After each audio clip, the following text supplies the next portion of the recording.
다 같이 일어나셔서 통합찬송가 29장 찬송 드리겠습니다.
다 함께 기도드리도록 하겠습니다.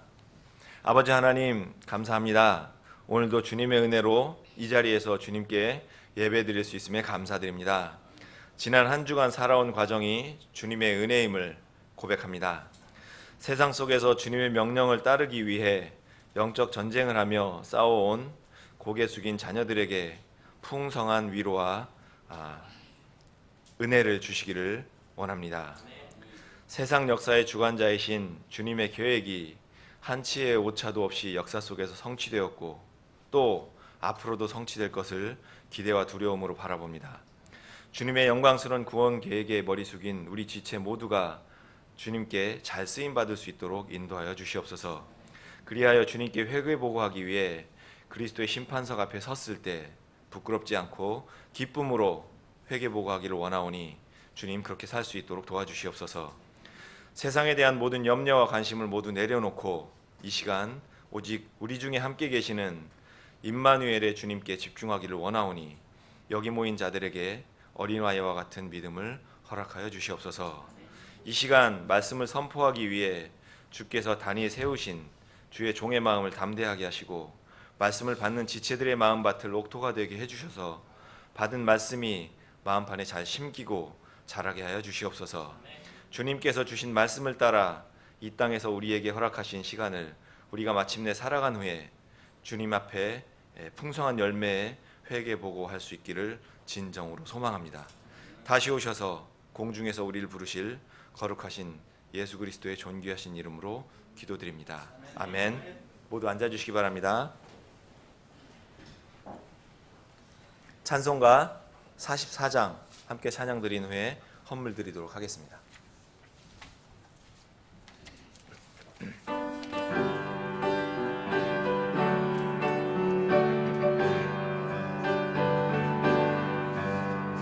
찬송하는 소리 있어 사름 기뻐하도다.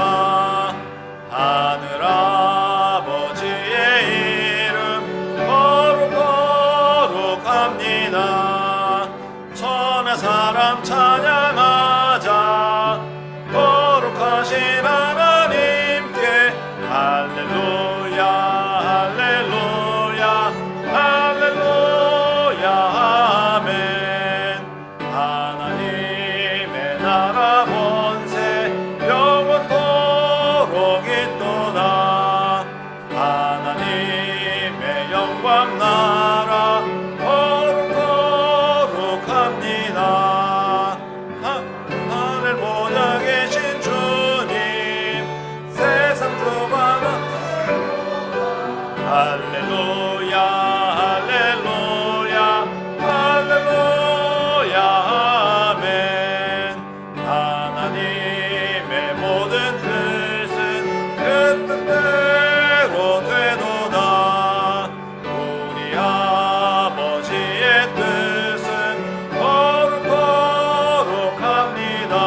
드린 선물 위에 주님께 기도드리도록 하겠습니다.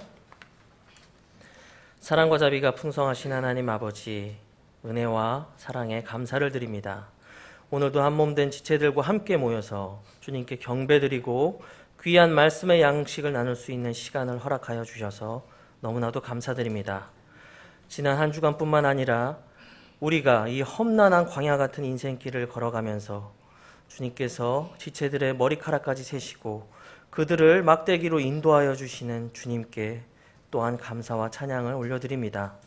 오늘도 이 은혜에 감사하여 주님 앞에 헌물을 가지고 나왔습니다. 주님께서 백성들을 형통케 하신 대로 귀한 수고 열매들을 가지고 나왔습니다. 주님께서 기뻐 흠양하여 주시옵소서. 비록 주님 앞에 작은 헌물이오나 주님께서 작은 빵 5덩어리와 물고기 2마리를 사용하셔서 많은 사람들을 먹이셨던 것처럼 주님 이 지역교회를 사용하셔서 이 지역사회의 많은 영혼들, 불신 혼들에게 하나님의 말씀을 먹일 수 있는 그러한 서울 제1침례교회가 되게 하여 주시옵소서. 이 외에도 주님께서 계획하신 일들이 있다면 저희들의 작은 헌물과 섬김을 사용하셔서 주님의 뜻을 이루시기를 간절히 소원합니다. 나날이 어려워지는 경제 여건 가운데서 수고와 열심으로 교회와 가정을 섬기는 모든 지체들의 환경의 문을 열어주시옵소서. 영육간에 강건케 하시고 일터와 가정의 모든 선한 것들로 채워주시옵소서. 또한 환경의 문을 열어주시고 거치는 장애물들은 모두 걷어주셔서 하나님의 아들 안에서 참된 자유함을 누리는 우리 모든 지체들 되게 하여 주시옵소서. 너무나도 사악한 때를 살아가고 있습니다. 주님께서 말씀하신 노아의 때와 롯의 때를 살아가고 있는 우리 모든 지체들을 기억하여 주시옵소서. 그래서 이 마지막 때를 살아가는 마지막 성도로서 서울 제1침례교회를 사용하여 주시기를 원합니다. 이 지역교회를 통하여서 더욱더 많은 혼들이 복음을 듣고 거듭나게 하시고 방황하는 혼들을 일깨울 수 있는 일들을 감당하게 하여 주시옵소서. 주님께서 영적인 능력을 더해 주시고 성령님으로 충만케 하여 주시며 공급이 필요한 모든 일에서 모든 것이 넉넉하여 모든 선한 일을 이룰 수 있도록 넉넉히 도와주시옵소서. 만일 우리가 부족하고 연약하여 훈련이 필요한 부분이 있다면 우리의 선생님 되시는 주님께서 능히 그것들을 배우게 하시고 훈련받게 하셔서 강한 그리스도의 군사로 세움을 받게 하여 주시옵소서. 오늘 단위에 서는 설교자에게 복을 주시기를 원합니다. 입술의 모든 선포들이 회중에게 필요한 영적 양식이 되어 풍성한 열매를 맺는 귀한 시작과 마지막이 되게 하여 주시옵소서. 이 모든 것 우리 주 예수님의 이름으로 기도드립니다. 아멘.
반갑습니다.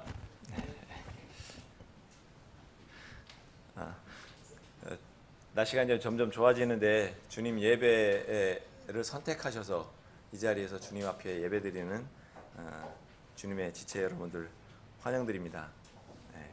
우리가 뭔가를 선택하는 거는 뭔가를 하나 포기하는 거잖아요.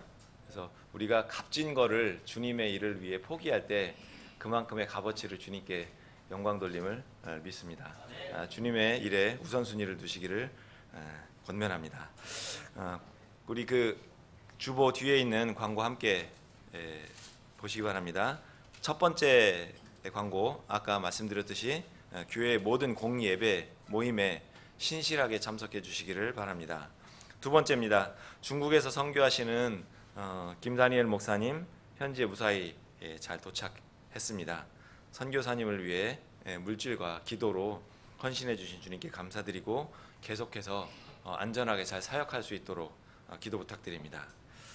세 번째입니다. 그리고 휴학하고 군대 복무 마치고 잠깐 쉬다가 다시 미국으로 공부하러 떠나는 김영민 현재 인디아나 침례 대학에 복학해서 목적한 바를 잘 달성하고 공부 잘 할 수 있도록 기도해 주시기 바랍니다. 22일 목요일 날 출국합니다. 계속 기도 지원 부탁드립니다. 네 번째입니다. 다음 주일은 우리 교회가 지원하는 선교사님들을 선정하는 문제에 대해서 회중 결의가 있겠습니다. 자세한 내용은 알림판에 게시할 테니까 내용을 잘 보시고요.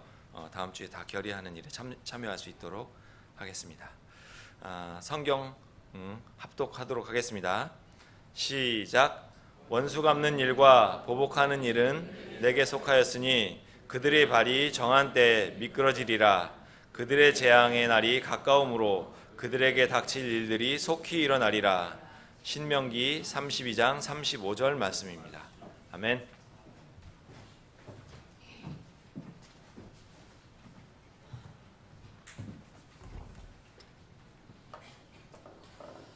우리 김효민 형제님의 이렇게 간증 내지 결단 이런 것들은 오후에 또 듣는 시간을 갖겠습니다.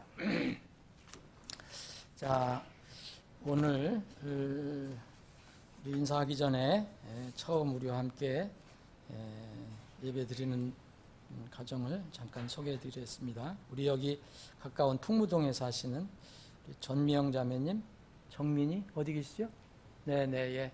주님의 이름으로 환영합니다. 네,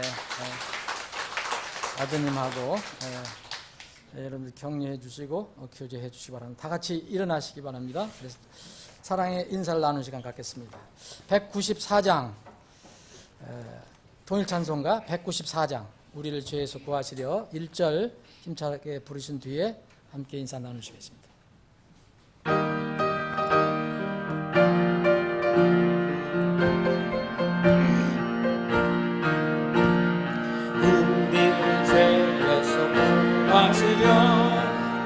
예수 십자가 지셨으니 기쁨에 부르세 할렐루야 나 구원 얻었네. 찬송하세 찬송하세 주님 나를 구하셨네. 찬송하세 찬송하세 주 나를 구하셨네.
때에 예수의 손목을 굳게 잡고 영원히 즐거운 천국에서 주 함께 살겠네.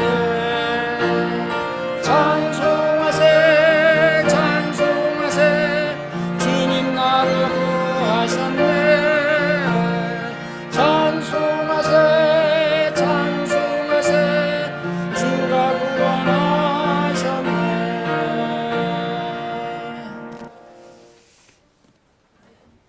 아멘.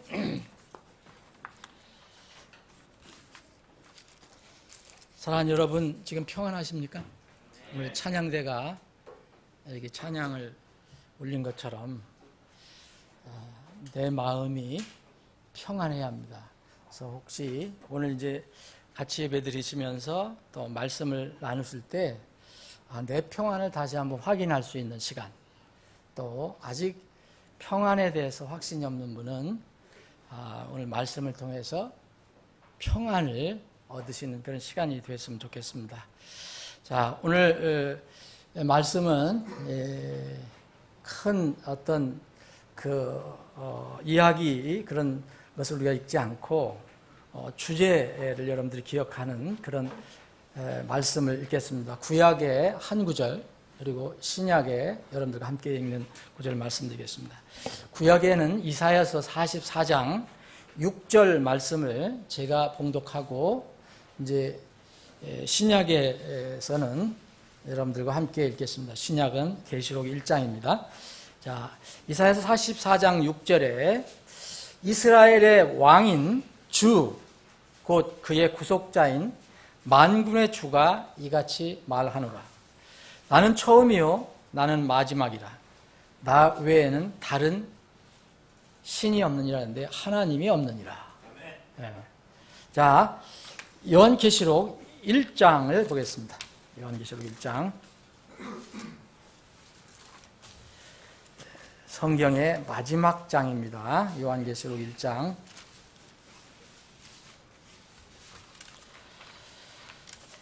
자, 7절부터 11절까지 제가 읽을 때 여러분들과 함께 읽을 부분을 말씀드리겠습니다. 보라, 그분께서 구름들과 함께 오시느니라. 모든 눈이 그분을 보겠고 그분을 찌른 자들도 볼 것이요 땅의 모든 족속들이 그분으로 인하여 통곡하리니 참으로 그러하리로다. 아멘. 8절 함께 읽겠습니다.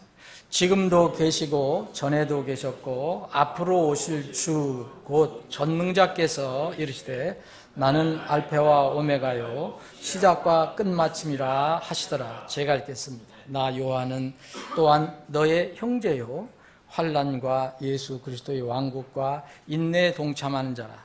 내가 하나님의 말씀과 예수 그리스도의 증언으로 인해 반모라 하는 섬에 있었노라.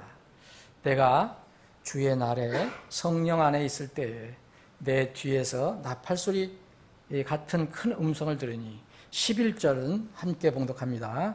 이르시되 나는 알파와 오메가요 처음과 마지막이라.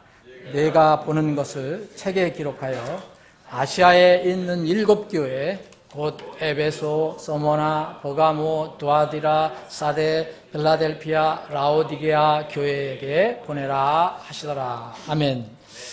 오늘 읽은 부분, 우리가 함께 나눈 부분, 구약 이사야서 44장 6절과 지금 계시록, 요한계시록 1장 7절부터 11절에 있는 말씀 중에서 여러분들이 기억하는 이제 한 용어가 나옵니다.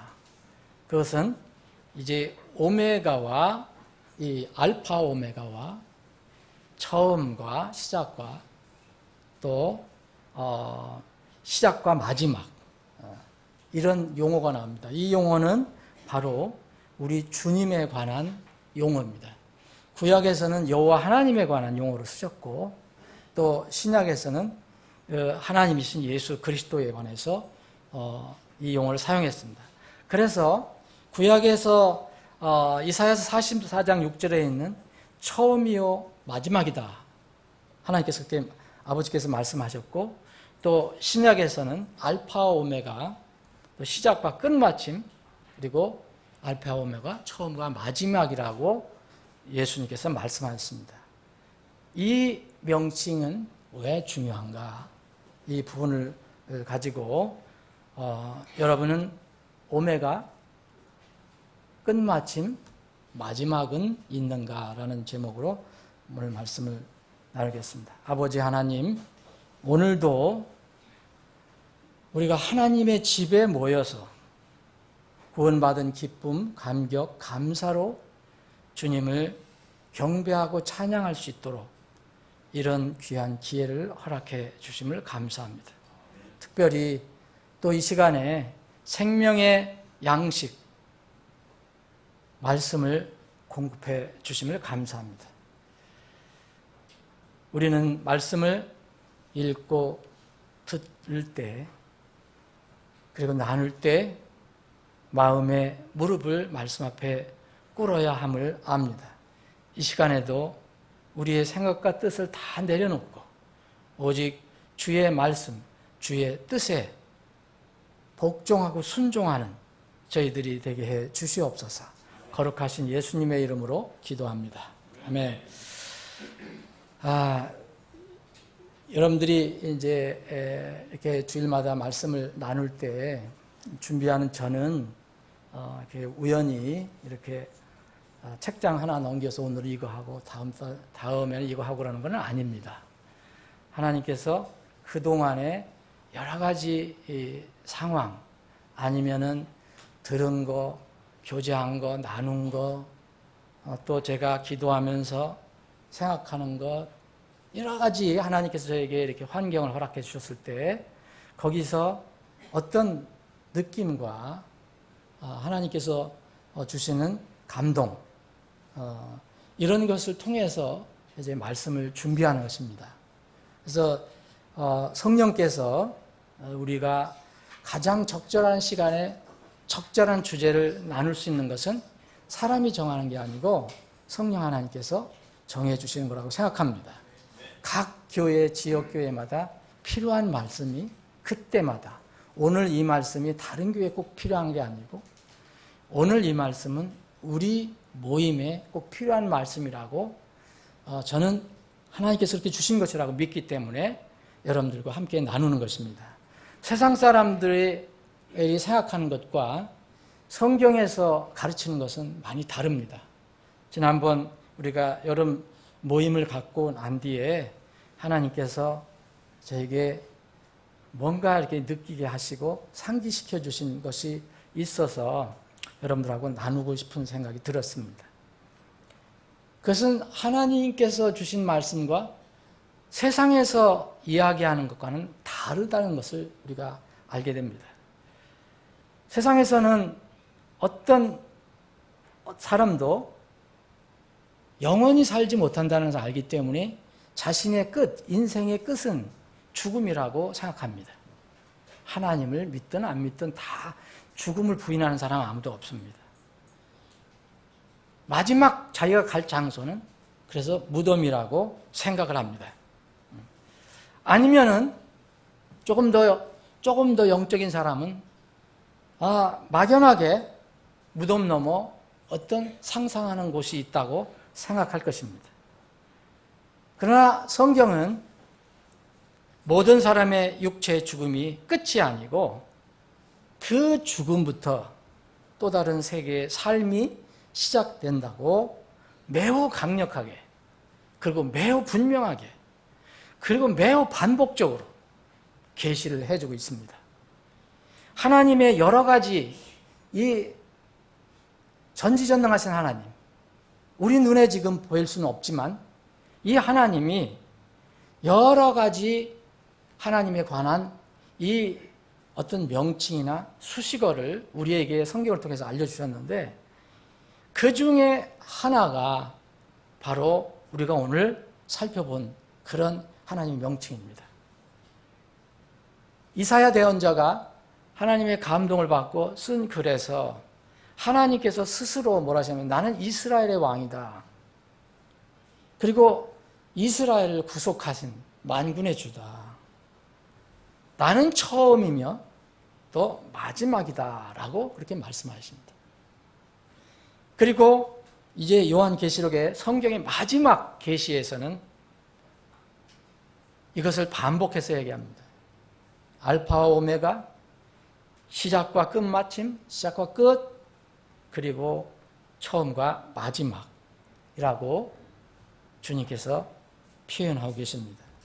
여러분, 이 명칭은 왜 중요한가? 왜 하나님께서 이렇게 성경의 마지막 계시에서 하나님을 이제 계시하면서 그분에게 적합한 이 용어가 많은데, 수식어가 많은데 여기에서는 왜 이것을 특별히 강조하셨는가?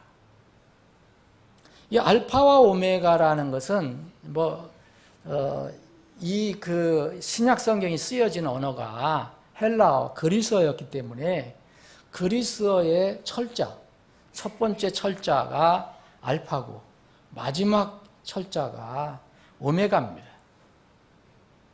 그렇기 때문에 처음과 끝을 표현한 것이고, 이 이사야서에 나와 있는 처음과 마지막은 비슷한 건데 이사야는 히브리어로 기록이 되어 있습니다. 그래서 유대인을 랍비들은 특히 하나님을 어떻게 표현하냐? 하나님이 처음과 마지막인데 자기들의 언어인 히브리어로, 여기 신약은 그리스어로 쓰여졌지만 이 구약은 이 히브리어로 쓰여졌기 때문에 이제 처음 히브리어 첫자인 알레프와 그리고 타브라고 그렇게 썼습니다. 그래서 그것을 신약에서 사도 요한이 이렇게 기록을 할 때 하나님께서 이 신약은 이 헬라어로 기록하라 하셨으니까 헬라어의 첫 번째 단어와 끝 단어를 사용한 것뿐입니다. 특별히 알파와 오메가에 무슨 특별한 뜻이 있는 것이 아니라 이것은 히브리어의 바로 첫 단어하고 알레프하고 마지막 단어 타브하고 똑같다. 그럼 왜 처음과 끝, 알파 오메가와 알레프와 타브, 그리고 이 시작과 끝이라고 그렇게 말씀하시는가? 하나님은 영원부터 영원까지 계신 분이라고 표현합니다. 우리 이성적인 머리로는 잘 이해하기 어렵죠. 우리가 하나님 자체를 이렇게 다 안다는 것은 불가능합니다. 우리는 피조물이기 때문에. 하나님의 처음은 영혼의 시작이고 하나님의 마지막은 또 영혼의 끝이에요. 영혼의 시작이라는 말도 이상한 거고 영혼의 끝이라는 것도 이상한 거예요. 우리 그냥 언어로만 쓰는 것입니다. 이런 하나님은 영혼의 주인이시라는 거예요. 그런데 피조물 사람은 스스로 처음이나 시작이 될 수 없다고 말하는 겁니다. 피조물 보고 너희는 처음과 끝이다라고 말씀하신 게 아닙니다. 하나님 스스로 하나님을 그렇게 말씀하신 겁니다. 우리 피조물은, 우리 사람은 마지막이나 끝도 될 수 없어요. 처음도 안 되고 마지막도 안 돼요. 우리는. 주님은 영원한 때부터 계신 영원한 분이시기 때문에 알파 오메가, 처음과 마지막, 시작과 끝마침이 되시지만 우리는 그렇게 될 수가 없습니다. 단 그 영원하신 분 안에 우리가 들어갈 수가 있습니다. 그래서 그분의 영혼이 우리의 영혼이 될 수가 있는 거죠. 우리 스스로 그렇게 영원한 것이 아니라. 그러면 이 신약에서는 특별히 예수님에 관해서 이렇게 말씀하셨는데, 그럼 예수님은 태초부터 계셨던 하나님이셨는데 이 대속사역을 위해서 아버지 하나님의 뜻에 따라 이 땅에 우리의 육을 입고 오신 분입니다. 그래서 이것을 성육신이라고 하는데, 이 성육신 임마누엘을 처음과 끝을 본다면은 그분의 알파 처음 시작은 초림입니다. 그리고 그분의 오메가 끝마침, 그리고 마지막은 왕들의 왕들로 오시는 바로 재림입니다. 이것을 신약 성경에서는, 신약 요한계시록에서는 강조한 겁니다. 다시 오실 주님이 바로 영원하신 하나님인데 이분이 처음이고 또 마지막 끝이다. 이렇게 알파와 오메가, 처음과 마지막, 시작과 끝이 되시는 주님은 놀랍게도 여러분과 저의 대속자가 되셨다는 거죠. 우리의 그 무서운 더러운 죄, 사망으로 끌고 가고 지옥으로 끌고 가는 그 죄를 처리하시기 위해서 오신 대속자, 구원자시라는 것이죠. 구원자가 되시고 우리의 대속자가 되신 뒤에 이제 동시에 우리에게는 너희들은 나의 본을 이제 쫓아라. 내 발자취를 따라오라라고 말씀하시고 가셨습니다. 그분이 이제 다시 오실 것입니다. 여러분, 신앙, 믿음이라는 것은 이 시작과 끝이 있다고 한다면, 처음과 마지막이 있다 한다면 이것은 분리가 불가능한 어느 하나의 큰 몸통체입니다. 한 몸통체예요. 만약 알파가 있는데 오메가가 없고, 시작이 있는데 끝마침이 없고, 처음이 있는데 마지막이 없다면 그 알파 그리고 처음 시작은 무효입니다. 그것은 아침에 물 한 개와 같은 거예요. 있는 것 같은데 나중에 없어졌어요.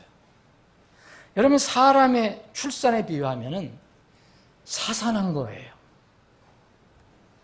이와 반대로 오메가는 있는데 알파가 없어요. 시작이 없어요. 끝마침은 있는데 시작이 또 없어요. 마지막은 있는데 처음이 없으면 이것을 사람의 출산에 비유한다면 소속불명의 사생아를 낳는 거예요.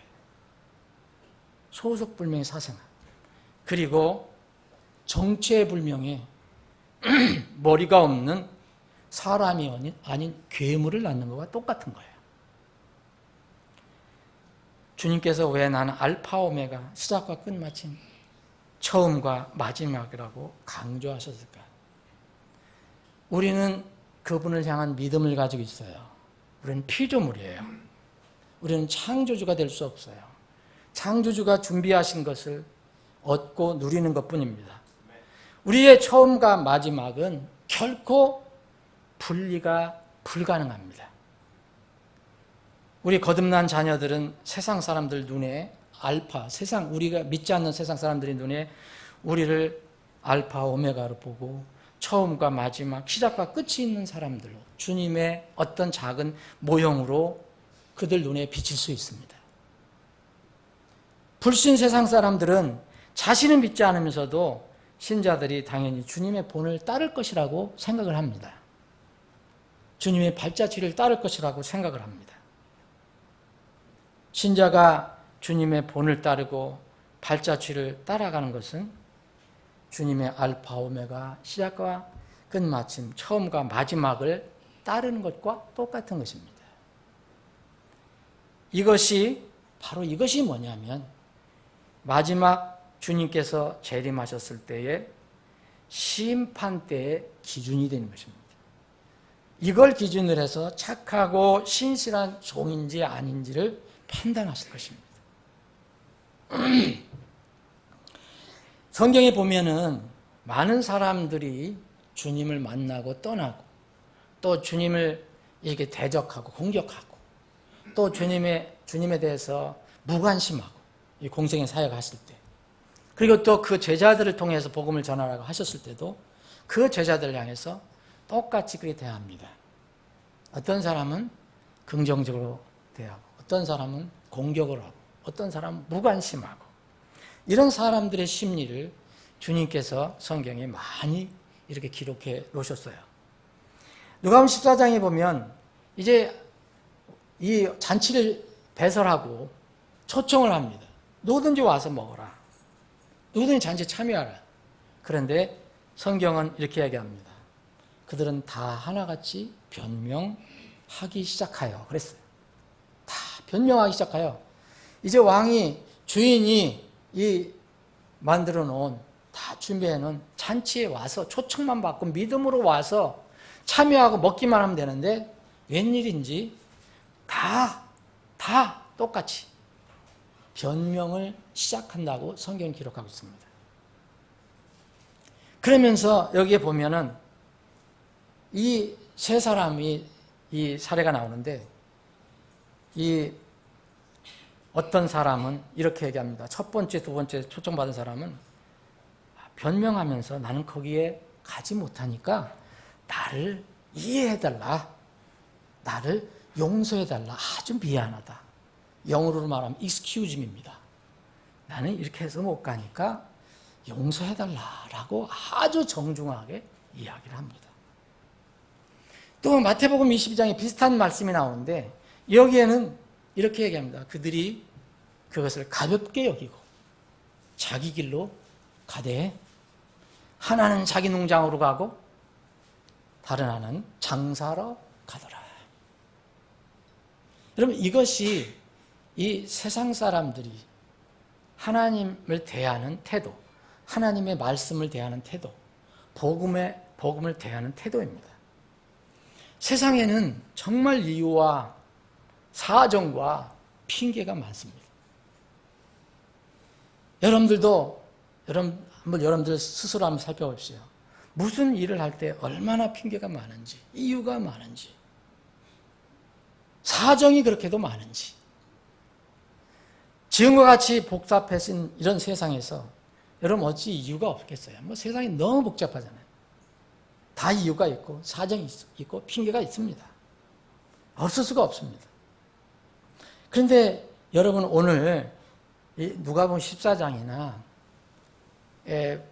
마태복음 22장, 특별히 누가복음 14장에 나와 있는 이 사람들은 무례한 사람들이 아니에요. 무례하지 않기 때문에 이렇게 용서를 구하잖아요. 얼마나 예의를 갖추는지 몰라요. 하나님을 공격한 사람도 아닙니다. 믿지 않는다고 소리 짓는 사람도 아니에요. 이 시대에 기독교를 개독이라고, 그리스도를 개독이라고 조롱하는 사람들은 그거는 전혀 다른 사람입니다. 그러나 이들은 입으로는 주님을 부정하지 않지만 실제 믿음은 주님을 물리적인 관점에서만 바라보기 때문에 세상의 물질이나 즐거움보다 그분은 더 가치 없는 분으로 스스로 삶을 그렇게 살아가고 있습니다. 그래서 자기 길로 가고 그분을 가볍게 여기고 자기 농장으로 갑니다. 여기 누가복음 14장에 있는 사람은, 여러분, 제가 한번 이 사람들의 변명을 다시 한번 소개해 드리겠습니다.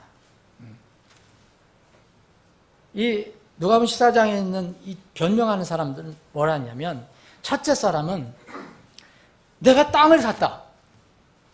그러니까 반드시 가서 그것을 보아야 하니까 나를 용서해달라. 여러분, 이 땅 보는 거, 그게 이렇게 지금 당장, 하필 초청할 때 꼭 봐야 하는 이유는 난 없다고 생각합니다. 그러나 어쩌면 이유가 됐습니다. 또 다른 사람 얘기합니다. 자, 내가 이 농사를 잘 짓는 소 5겨리를 샀다. 소 10마리를 얘기합니다. 5겨리. 근데 그것이 이 밭을 잘 가는가, 파는가 좀 한번 살펴봐야, 시험하러 가야 되겠다. 그러니까 나를 용서해달라. 내가 정말 가야 되는데 나를 용서해달라. 내 소를 시험해야 된다. 그렇게 이야기합니다. 세 번째 사람은 나는 막 결혼했으니까, 나는 장가 들었으니까 내 신부 놔두고 잠깐 동안이라도 거기 갈 수가 없다. 신부 데리고 가면 되는데 갈 수 없다. 이게 다 이유입니다. 핑계. 하나님께서는 이렇게 초대할 사람을 초대했을 때 이유가 없는 줄, 핑계가 없는 줄 모르시고 그렇게 하신 게 아닐 겁니다. 사람은 누구나 어떤 사람이든지 이 세상에 살아갈 때 그 삶에 이유가 있습니다. 사정과 핑계가 있습니다. 그런데 무엇을 더 중요시 여기는 삶을 살 것인가, 여기에 그 갈림길이 있습니다. 자기가 눈에 보이는 것을 더 중요한 것으로 생각하는 사람은 결코 주님을 만날 수가 없습니다. 부정하지 않더라도. 이들의 특징은 모두 이유가 있다는 것이 특징입니다. 이 사람들은 소위 이 시대에 소위 많은 신자들이라고 하는 사람들의 모형이 될 수 있습니다. 왜냐하면 지금 이 시대 신자는 하나님을 부정하는 것 같지는 않습니다. 하나님을 공격하지도 않습니다. 그런데 다 이유가 있는데 자기 삶의 그 물리적인 어떤 부분의 이유를 그분을 찾는 것보다 더 중요한 것으로 그렇게 여기는 사람들입니다. 이 시대 신자들의 대부분 그런 사람들이 많습니다. 이 시대 신자들의 여러 가지 특성 중에 하나는 자신의 세상의 즐거움이나 물리적인 이익이 자기 앞에 다가왔을 때는 주님을 따르지 않는다는 것입니다. 그러나 다시 말씀드리면 이들은 주님을 대적하지 않습니다. 주님을 공격하지도 않습니다. 또 이 주님을 믿는 사람들을 핍박하거나 괴롭히지도 않는 사람들입니다. 그런데 이들의 운명은 주님을 공격하고 믿지 않고 핍박하는 사람들과 운명은 종착지는 동일합니다. 저는 개인적으로 구원받은 지 오래됐지만 세상 직업을 포기하고 이 소명을 받고, 그렇다고 여러분들 또 신비하게 생각하지 마세요. 제가 하나님의 음성을 나는 나를 위한 사역자가 되라, 그 음성을 듣고 하는 게 아닙니다.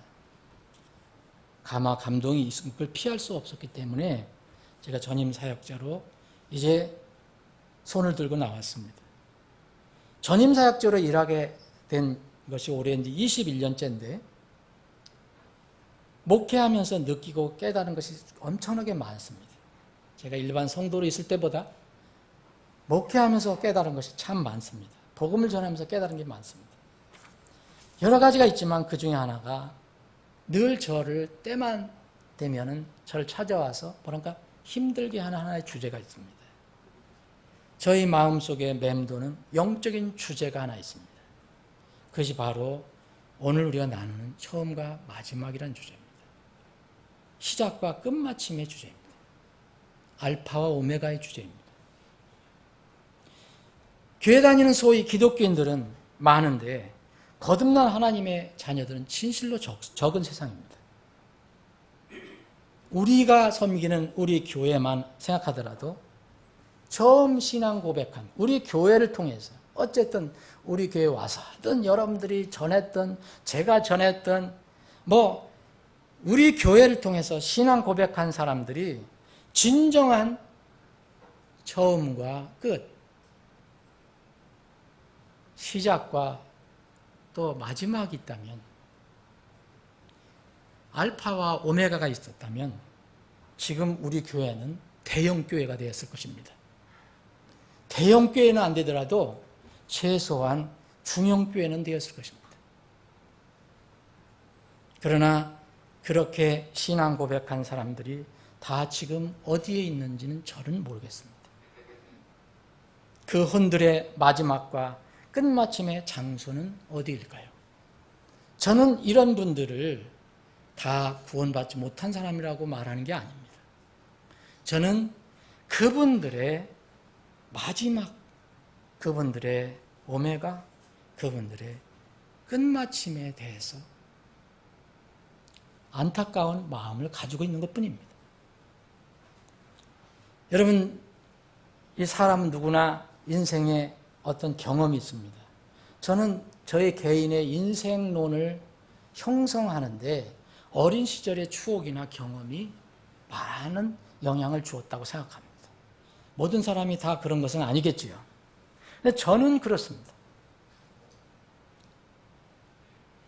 어린 시절에 어떤 체험, 어떤 경험, 어떤 느낌, 이런 것들이 저의 인생론을 형성하는 데 큰 영향을 주었습니다. 약 60여 년 전, 제가 어렸을 때, 옛날에 소학교 시절 때, 국민학교 시절 때, 지금은 초등학교라고 그러잖아요. 옛날에는 소학교, 국민학교라고 그랬는데, 이 옛날에 시골운동회라는 게 있었습니다. 운동회 며칠 전부터 분위기가 달아오릅니다. 여러분 아시겠지만. 어르신들은 알아요. 지금 요새 젊은 사람들은 잘 몰라요. 이 운동회가 열리는 날, 전날은 그 분위기가 최고조에 달합니다. 운동장 하늘에 만국기를 다 걸고 선생님들이 또 본부석에다가 또 체알까지 칩니다. 여러분 아시죠? 체알. 요새 같은 그 큰 텐트. 그 주요 인사들, 교장 선생님, 뭐 면장 선생님, 많이 저기 하면 또 군수 선생님 오는 자리, 그리고 유지들 앉는 자리, 체알을 치거든요. 일반석은 자리도 없고 그냥 다 서 있는 겁니다.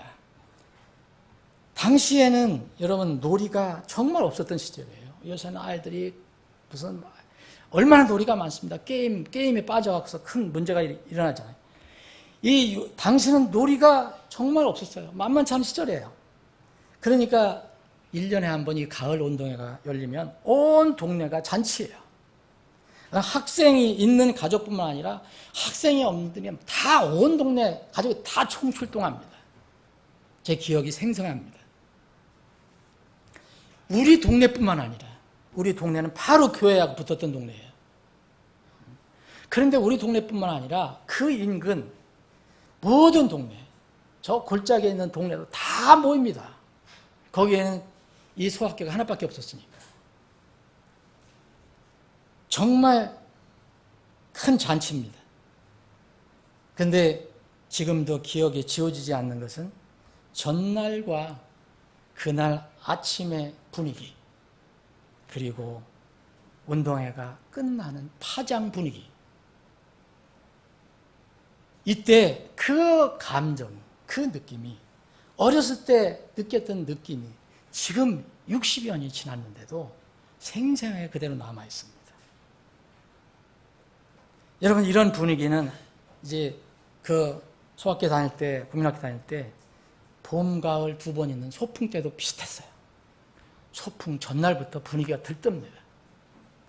1년에 한 번 계란 먹는 날, 사탕 먹는 날, 이게 들떠요. 그리고 친구들하고 노는 날. 그것도 소풍 가는 거는 요새 무슨 버스를 타고 갑니까? 20리 되는 길을 참 노래하면서 걸어가죠. 그 20리 되는지도 몰라요. 그런데 해가 저물어 오려고 할 때 그 파장 분위기 지금도 기억합니다. 시작과 끝, 아침과 저녁 분위기에는 엄청난 차이가 있었습니다. 시골 5일장도 마찬가지예요. 저는 시골 5일장을 많이 다녔어요. 유일한 재미가 그거였었기 때문에, 시골에서는. 그리고 또 얻어먹을 수 있는 기회가 그때 가장 많았기 때문에. 여러분, 시골 5일장 보시면 알겠지만 아침과 시작은 온 시장이 흥분되고 흥청거립니다. 즐겁고 시끌벅적합니다. 그런데 저녁 파장 때가 되면 분위기는 너무 다릅니다. 그 파장 분위기에서 느꼈던, 그 어린 시절에도 느꼈던 그 쓸쓸함, 그 아쉬움, 그 허탈함, 아마 여기에서부터 제 인생에 대한 이제 의문점이 생겼는지도 모르겠습니다. 여러분, 이런 어릴 때의 그 기억이, 잊어지지 않는 기억이 이제 청년 시대에 다시 살아났습니다. 제가 청년 때, 결혼하기 전에 젊었을 때, 어느 철지난 여름, 철지난 바닷가를 소위 무전여행을 했었습니다. 한여름이 지난 뒤에 바닷가를 여러분들 가본 적이 있습니까? 여러분 어제부터 선선한 바람이 불었어요. 이젠 여름 지났어요. 여러분 이런 시점에 선선한 바람이 불는 그 흥청거렸던 해수욕장을 한번 가보십시오. 아니면 바닷가를 한번 가보십시오. 그 여름에 북적거렸던 그런 분위기와는 사뭇 다릅니다.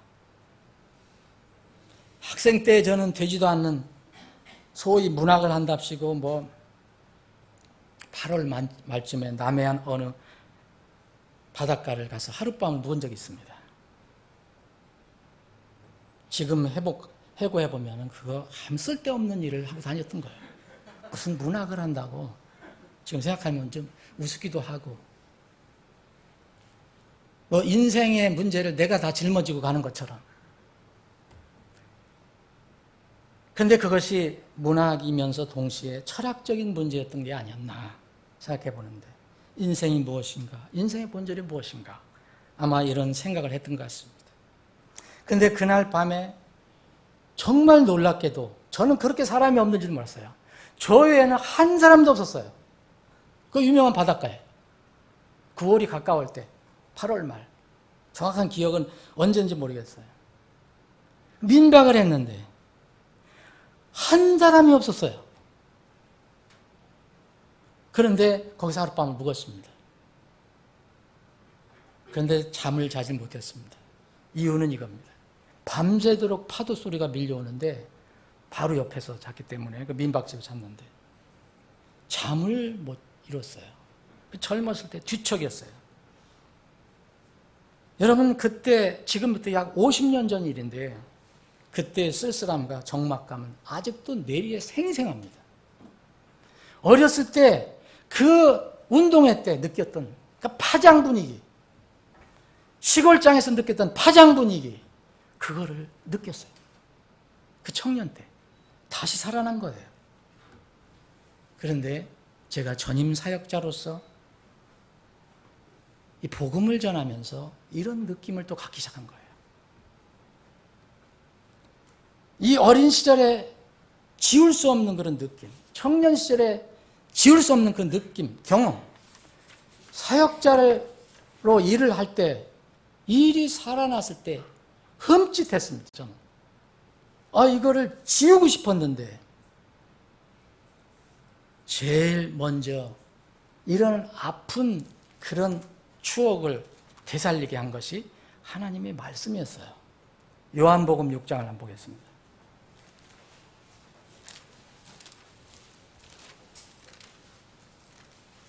요한복음 6장.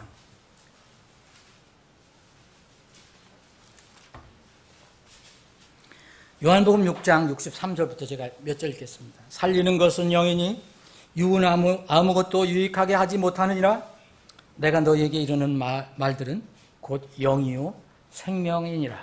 여러분 이 말씀을 하기 전에 여기에 많은 사람들이 지금 예수님을 쫓아오고 있고 예수님 주위에 있습니다. 지금 이전에는 뭐가 일어났냐면 오병이의 사건을 통해서 빵을 통해서 많은 사람들이 빵을 얻어먹고 하나님의 기적을 체험하고 그걸 즐기고 좋아하면서 예수님을 찾아온 거예요. 그 주위에는 군중들이 있었어요. 그러니까 이 영에 관한 말씀은 생명에 관한 말씀을 했을 때 64절 보면 그러나 너희 중에 믿지 않는 자들이 더러 있느니라 하시니 이는 예수님께서 믿지 않는 자들이 누구며 또 자기를 배반하여 넘길 자가 누구인지 처음부터 아셨기 때문이더라. 12제자 중에 한 사람 있죠? 또 그분께서 이르시되 그러므로 내가 너희에게 이르기를 내 아버지께서 오게 하지 아니하시면 아무도 내게 올 수 없도다 하였노라 하시니라. 66절 그때부터 그분의 제자들 중에 이 제자들은 여러분 제자들이라고 성경이 나오는 거는 정말 구원받고 주님을 따르는 제자들이 있는가 하면 그냥 주님을 그 막연히 어떤 자기의 생각대에 맞기 때문에 따르는 사람들도 때로는 제자들이라고 해서 다른 사람들에게 제자들을 한 거예요. 그분의 제자들 중에 많은 사람이 돌아가고 다시는 그분과 함께 다니지 아니하더라. 이건 참 제자가 아닙니다. 다시는 안 돌아왔다 그랬어요. 다시는 그분과 함께 있지 않았다고 그랬어요. 이에 예수님께서 12에게 이르시되 너희도 가려느냐 하시니 그때 시몬 베드로가 그분께 대답하되 주여 영원한 생명의 말씀들이 주께 있사온데 우리가 누구에게로 가리까? 우리는 주께서 그 그리스도시여 살아계신 하나님의 아들이심을 믿고 확신하나이다 하며 많은 사람들이 제자들에 가는 사람들이 다 하나님께서 자기에게 그렇게 각자에게 이롭지 않은 거, 별로 재미도 없는 거, 관심도 없는 거, 자기에게는. 그런데 하나님은, 예수님은 가장 중요한 것, 생명에 관한 문제를 얘기하셨을 때 그 사람들은 그때부터 돌아가고 다시는 예수님과 함께 다니지 않았다라고 성경은 이야기합니다.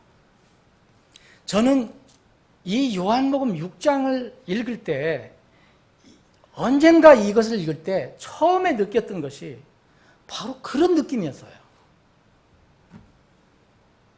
예수님은 처음과 마지막이신데 알파와 오메가신데 시작과 끝마침이신데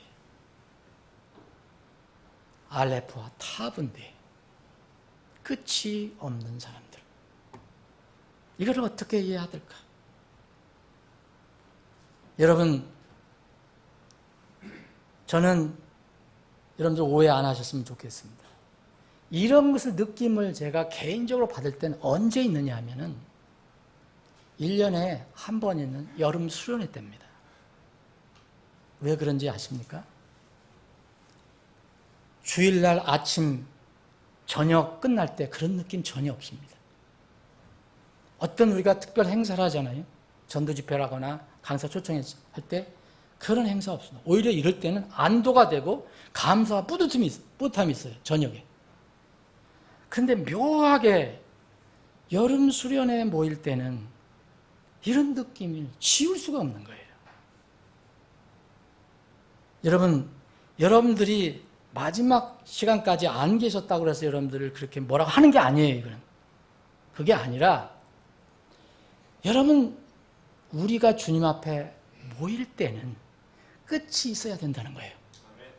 그때마다 저는 여름 수련회 할 때마다 우리가 주님 앞에 설 때를 생각합니다. 모임이라는 것은 우리가 궁극적인 모임은 여기서 모이는 거 궁극적인 모임이 아닙니다. 어디서 모여야 됩니까? 주님 앞에 모여야 됩니다. 그분 앞에 모이는 것을 이야기합니다. 성경은. 저는 개인적으로 그런 감정이 있었기 때문에 그런지 몰라요. 여러분들은 못 느꼈을지 몰라요. 첫날 여름 어떤 경우든 행사를 하든 뭐든 첫날은 푹 쪄버립니다. 마지막 날은 반도 안 됩니다. 우리 교회 같으면 제1회 수련회 저기 강원도 영월에 가서 산 골짜기 가서 했을 때 아무도 다시 갈 수 없을 때 그때는 이런 감정이 없었어요. 저는. 그런데 그 다음부터는 이런 감정이 다시 살아나기 시작했어요. 근데 이건 개인적인 것입니다. 제 마음이 우울하고 괴로울 정도로 체험하고 싶지 않은 추억이에요. 그게. 근데 요한복음 6장 66절을 읽을 때마다 이 느낌이 떠오르고 1년에 한 번 우리가 수련할 때마다 마지막 날 이 느낌이 떠오르는 거예요. 사랑하는 여러분, 우리의 믿음은 무엇입니까? 저는 그래서 저를 만나서 복음 설교를 듣든 아니면 개인 상담을 하든 아니면 우리 교회를 통해서 복음을 듣든 여러분을 통해서 듣든 하다가 교회를 못 나오는 사람들이 있잖아요. 그리고 또 헤어지는 사람들이 있어요. 저는 개인적으로 영적으로 지내다가 어떤 사정에서 헤어지는 사람이 있어요. 저는 그럴 때마다 꼭 개인적으로 기도하는 게 있습니다. 꼭 개인적으로 기도하는 게 있어요. 그때는 꼭 만나게 해달라고 기도합니다. 사정이 어떠든 간에 그때는 만나야 합니다. 주님께서 그날 호령과 천사장의 음성과 하나님의 나팔 소리와 함께 친히 하늘로부터 내려오실 때 우리를 구름들 속으로 채워 올라가서 우리가 공중에서 주님을 만나 뵐 때, 주님 앞에서 자녀들이 모일 때 반드시 저 사람, 저분, 저혼 거기에 꼭 있게 해주십시오. 그렇게 저는 기도합니다. 여러분, 제자들을 향한 주님의 염려와 생명의 교훈이 있어요. 오늘 요한복음 6장 이 말씀을 보면은 이게 염려가 있었던 거예요, 주님이. 저와 같은 느낌을 받았는지 모르지만 저는 사역자가 되기 전에는 그런 개인적인 느낌이 영적으로 연결이 안 됐어요. 그 인생에 관해서 그런 인생론을 형성했는지는 모르지만 사역을 하고 나서 하늘과 이게 연결이 된 거예요. 주님은 염려를 하신 겁니다. 수많은 사람들이 주님을 따르다가 결정적인 영적인 문제를 얘기할 때 그들은 슬금슬금 다 빠져나갔어요. 그리고 12이 남았어요. 12 제자. 그런데 슬픈 것은 남은 12 중에서도 한 사람은 아니라라고 주님이 선언하셨어요. 여러분, 예수님을 따르던 제자와 무리 중에 오메가가 없는 사람들, 끝마침이 없는 사람들, 마지막이 없는 사람들, 이 사람들은 주님 눈에서 버림받은 사람입니다. 그런데 이 버림받은 사람들의 두 종류의 모형이 나와요. 두 종류의 모형. 첫 번째는 우리가 살펴본 것처럼 주님께서 결정적인 진리의 말씀을 전할 때, 생명의 말씀을 전할 때 우리 육과 물리적인 거, 눈에 보이는 거, 그런 것보다도 영적인 문제, 하늘에 관한 문제, 이것을 주님께서 말씀하실 때는 자신의 정체를 드러내는 사람들, 주님을 따른다고 하면서도, 믿는다고 하면서 결정적일 때 자기 정체를 드러내는 사람들, 그 사람들이 요한복음 6장 66절에 있는 사람들입니다. 이 사람들은 알파와 처음 시작이 있는 것처럼 보였지만 오메가 마지막 끝마침이 없는 사람들로 드러난 사람들입니다. 이런 사람들은 사실 그 알파 처음 시작은 생명이 없는 가짜였다고 증거가 된 것입니다. 주님을 따라다녔고 그 따른 동기와 목적이 무엇인지 모르지만 이들은 주님이 공급하시는 거 다 즐긴 사람입니다. 여러분, 신앙에 이것을 적용해 본다면 제3의 진리를 통한 영혼 구원, 천국 소망에 관해서 주님을 따른 것이 아니라 이들은 자신이 누리는 이목, 세상의 명예, 세상에 썩을 것, 이런 것들을 위해서 주님을 따라간 사람들이에요. 주님을 섬기는 사람이 아니라 주님을 이용한 사람일 것입니다. 주님께서 만들어주신 빵도 먹었고 생선도 맛있게 먹었고 잔치집에서 주님께서 만드신, 기적적으로 만드신 포도즙도 맛있게 마셨어요. 눈을 즐겁게 하는 각종 이적, 이벤트, 기적 보았습니다. 그리고 예수님의 가르침과 명령보다는 세상의 사상과 정치를 더 중요시하는 마음을 품고 다녔어요.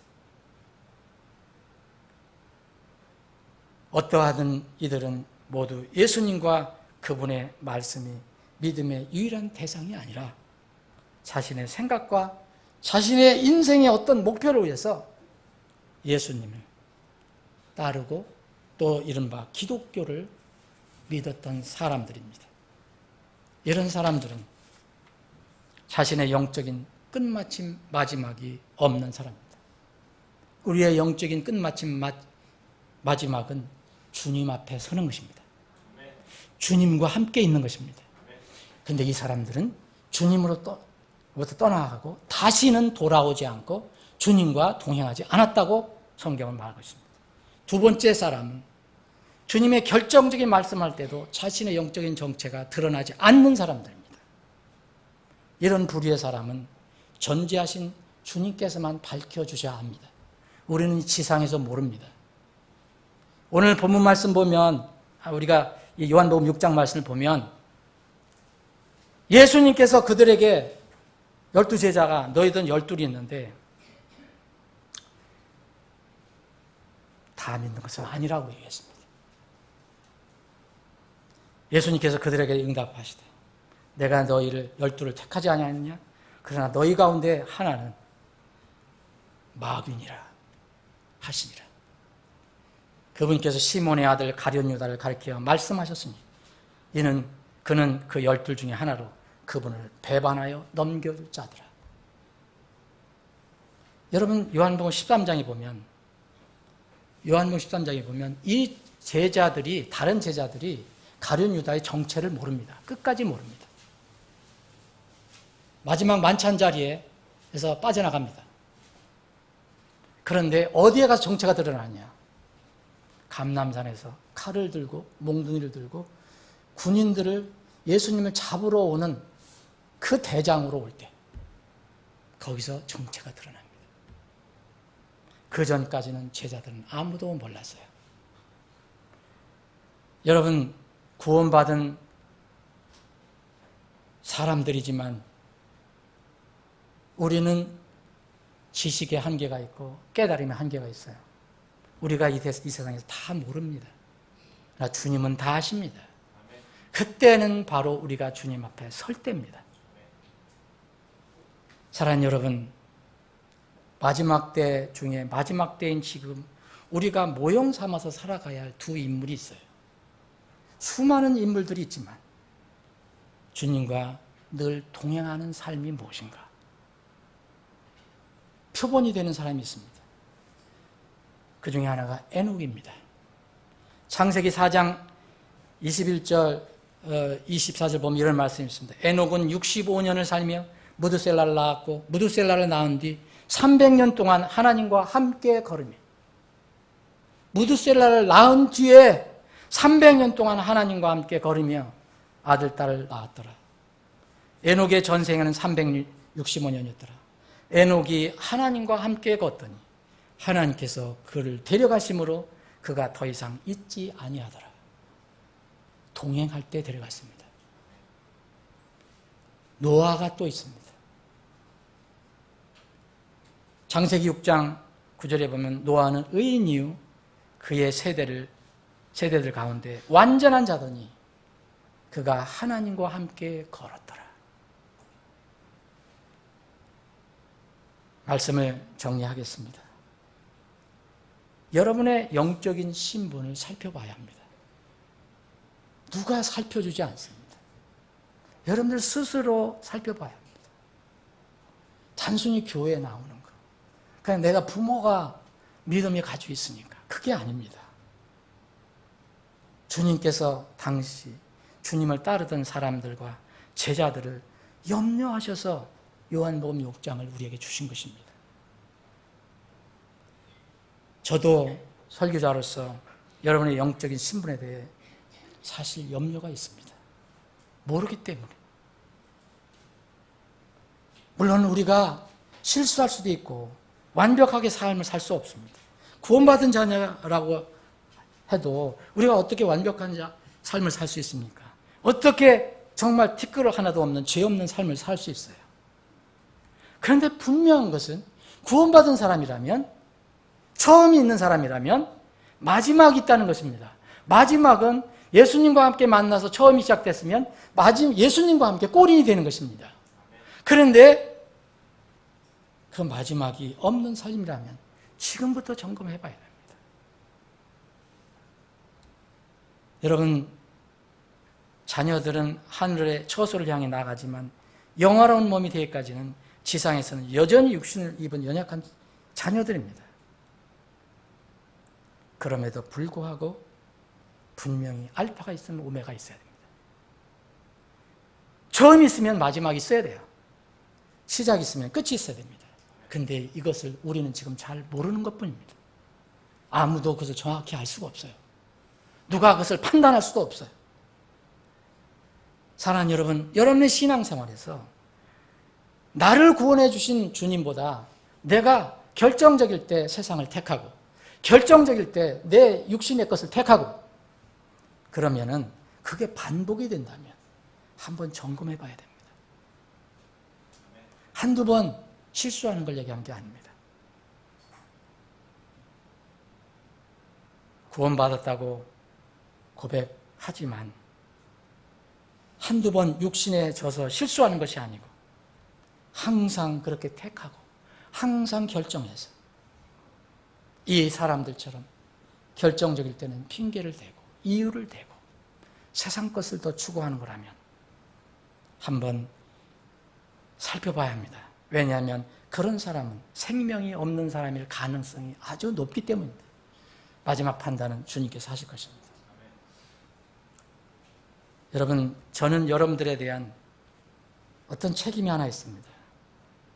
하나님께서 여러분들을 양으로 맡겨주셨다면 저는 여러분들의 마지막과 끝마침에 대한 책임이 있습니다.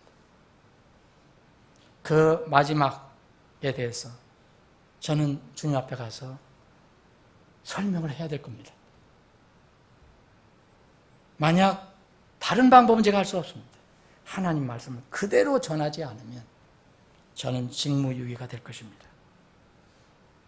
여러분, 오늘 부디 오늘 말씀을 나눈 우리 모두는 한 사람도 예외 없이 그날 모든 것을 끝마칠 때 주님 앞에 있어야 합니다. 주님 앞에서 모두 만나야 합니다.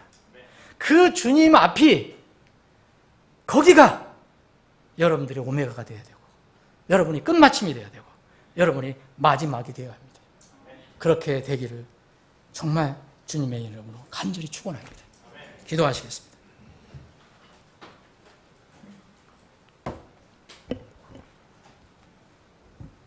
여러분들 각자 여러분들 살펴보시고 기도하시기 바랍니다. 아버지, 우리의 마지막 종착지는 주님 앞입니다. 주님 앞에서 우리가 다 모인다고 주님께서 말씀해 주셨습니다. 그곳에 우리가 있기를 간절히 소원합니다. 오늘 이 말씀을 들은 혼들 중에서 혹시 그것에 대한 확신이 없는 혼들이 있다면 주님께서 성령님을 보내주셔서 죄인임을 깨닫고 구원받는 그 죄 문제를 해결하고 구원받는 역사가 있게 해 주옵소서. 구원받은 사람들은 이 땅에 사는 것이 최고의 목표가 아니고 그것이 최종 종착지가 아니고 바로 주님께서 부르실 때 주님 앞에 서는 것이 우리의 끝마침이고 마지막이 되어야 한다는 것을 잊지 않게 하시고 그 자리에 우리가 모두 설 수 있도록 우리의 믿음을 점검해 주시고 또 그 믿음에 문제가 있다면 그것을 속히 해결해 주시고 치료해 주셔서 우리 모든 사람들이 한 사람도 예외 없이 그 자리에 다 서게 해 주시옵소서. 주님 앞에서 이 땅에서 인생을 끝마치고 영원한 생을 다시 시작하게 해 주시옵소서. 거룩하신 예수님의 이름으로 기도합나이다. 아멘.